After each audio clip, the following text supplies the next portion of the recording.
नमस्कार बंधुगण।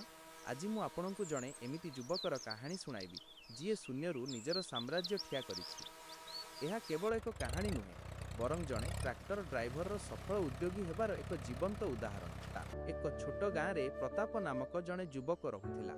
से एक अति गरीब परिवार आसीथिला जेउठी दुई ओली गंडे खाइबा भी कष्टकर थिला। निज गुजराण मेंटाइबा पई प्रताप अन्यर ट्रैक्टर चलाई बिलरे चाष काम करुथिला। सकाळु सूर्य उदय पूर्वरु तार दिन आरंभ हेउथिला। टाण खरा हेउ बा वर्षा से केबे हार मानु नथिला। ता आखिरे गोटिए बड़ स्वप्न थिला निज परिवार को दुखरु मुक्ति देबा। गार किछि लोक तार एही स्वप्न को नै उपहास करुथिले, किंतु प्रताप सेमानक कथा को सुनी न सुनिला भली रहुथिला।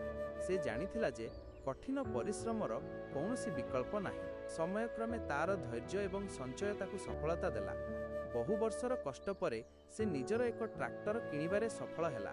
सेही दिन ता खुशीर सीमा नथिला। से आउ अधिक परिश्रम कला एवं गोटिए परे गोटिए नुआ ट्रैक्टर किणिबा सह अन्य गरीब लोकंकु मध्य रोजगार देला। आज प्रताप गाँर सबुठारु सफल एवं सम्मानित व्यक्ति। जेउ माने ताकू दिने हसुथिले आज सेमाने ता पई ताली मारुछंती।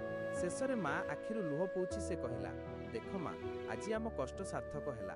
बंधुगण, प्रतापर एही कहानी आमको शिखाए जे समय जेते खराब हेउना काहींकी जदि आपणक पाखरे धैर्य एवं परिश्रम करिवार साहस अछि तेबे दुनियार कौनसी शक्ति आपणकु रोकी पारिबो नाही।